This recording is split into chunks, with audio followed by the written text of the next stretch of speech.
Don't ever let somebody tell you you can't do something. The first step before anybody else in the world believes it is you have to believe it. Blazebodyz! What's up, everyone? Good to see you all. It's been a couple of weeks.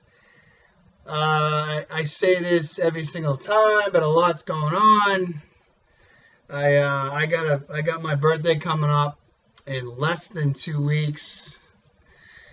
I've been busting my ass for like the last 7 months. I started dieting January 1st for vacation, and I kept it rocking on and on all the way to the birthday, and I'm trying to get down to a particular level of body fat and weight, and I've been really strict. Now, probably on a scale of 1 to 10 as far as strictness, like getting ready for a show, the show being a 10, I'm at like 9.5.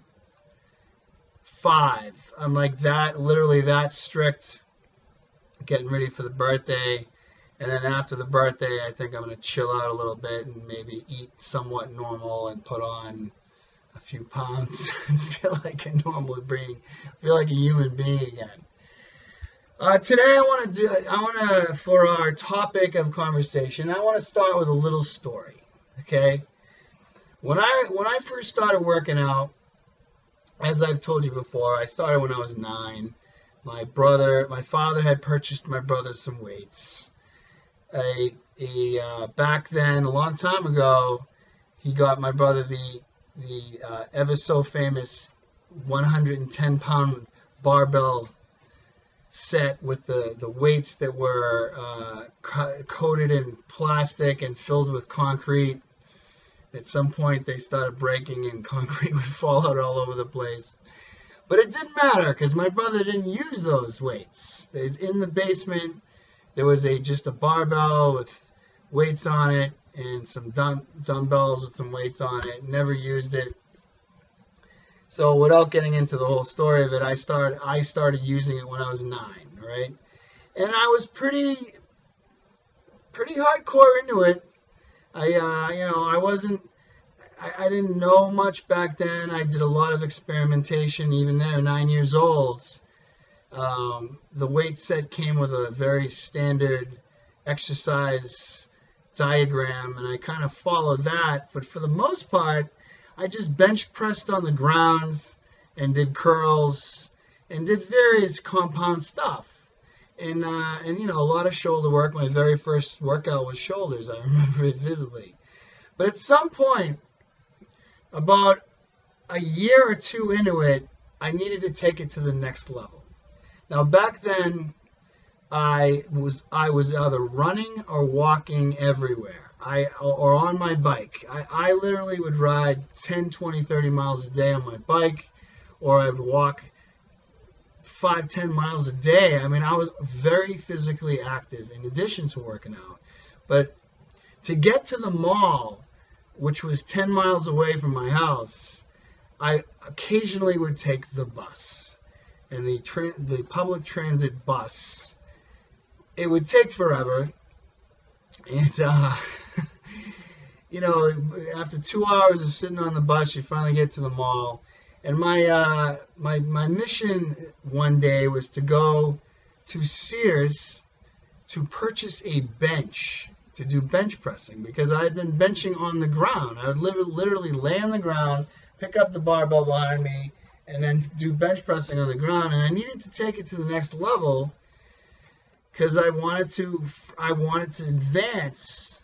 Here I was 10 years old now, 11 almost, and I wanted to take it to the next level. So took the bus one day to the mall, walked to Sears, and on my own, I bought a bench press in Sears. Now, I had to go pick it up at shipping and receiving. It was this big, heavy box, probably weighed about 50 pounds. At the time, being 10 years old with a little bit of muscle already that I put on, I don't know what I was weighing. I think I was maybe like 98 pounds myself. And I had to carry this box through the Methuen Mall, so I could go wait for the bus and take that long bus ride home with this big crazy box, so I could go home and spend hours trying to rebuild this bench on my own. But on the way to wait for the bus, I ran into my woodshop teacher from middle school. And I'm not going to say his name, but he was a crotchety old grumpy man that everyone kind of didn't really like. I liked him, because I even back then liked people who aren't afraid to be themselves. But he was a little, moody. But I liked the guy. So he sees me walking there with this big crazy box, and I'm all huffing and puffing and sweating, and veins are popping out of my little head. I'm 10 years old, whatever. And he goes, "What do you got there, Blaze?" I said, it's a bench press for weightlifting." And he said to me, "Yeah, you'll never stick with that. You'll never stick with that."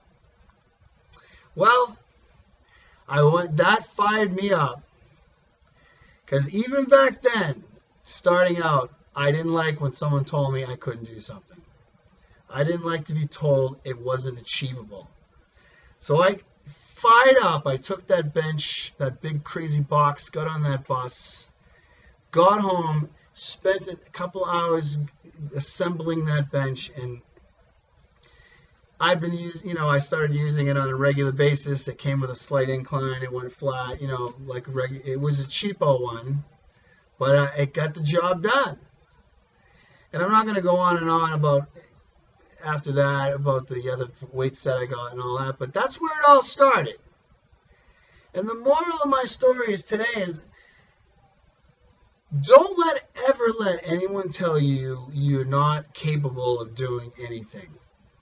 You can achieve anything you set your mind up. And I would suggest to you, I would recommend and encourage to you, if someone does say those things to you, that you literally take it in and use it as your fuel to prove them wrong. Because you can do anything. You can do anything you want to do. And that brings me to the second part of this video, and that would be people who tell you they can't. Now, in my profession, I take great pride in being involved in helping people with doing diets and nutritional programs and contest preparation diets and general diets and helping people out. And a lot of times, probably 60 to 70% of the time, I get opposition because people don't want to accept the fact that it's 90% of the battle as far as weight loss and fat loss is diet. And when you put them on a plan and you tell them they can't have particular things that they're accustomed to having, or you restrict them from having certain things they would like to have, they fight back. And they'll bug and hound and follow me and hunt me down to do a diet for them. And when I tell them what they need to do, when I tell them unequivocally that if you follow this plan exactly as I have detailed, in the fashion that I have mapped out for you, you will achieve this particular level of fitness or weight loss or fat loss or contest condition and so on. And of course they're like, okay, awesome. And then a week later, when they're coming to you going, I just can't eat this, or I just can't do that, they're just telling themselves they're basically they're negative from the start. And you need to, you should never say you can't do anything. Within reason, of course. You know, and the topic of this particular video isn't just about diet. This goes in general for anything in life in general, but in relation to working out or achieving a particular level of fitness or contest condition or whatever, you need to be fired up and know that if you commit, you can achieve. It can. Now, in supervision and guidance from a fitness professional, speaking of myself, this is what I do, you will get there if you follow it.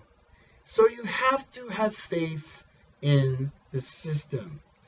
The struggle is real, but you gotta trust the process. Never say you can't. Because as soon as those words come out of your mouth, I can't, you won't. If you say you can't, you won't. You're telling yourself that you won't, when you definitely can. So stop being negative and be absolutely sure of yourself and know that if you stick to it, you will achieve it. Hell yeah, it's going to be hard. It's not going to be easy. It shouldn't be easy. I've said this before. It's not going to be easy. Your body is not made to get down to low levels of body fat. It doesn't want to be lean and mean. Its natural, most precious fuel source is fat. It wants to be fat. We don't want to be fat, you or I. I especially don't want to be fat with my birthday coming up next week. That's why I've been busting my ass for the last 7 months. So if you need to be positive from the start, and when things get tough, you need to get more positive. You got to keep telling yourself it's achievable. You can do it. You can climb that mountain. You can do it. If you can believe in yourself, you will achieve. If you believe, you will achieve.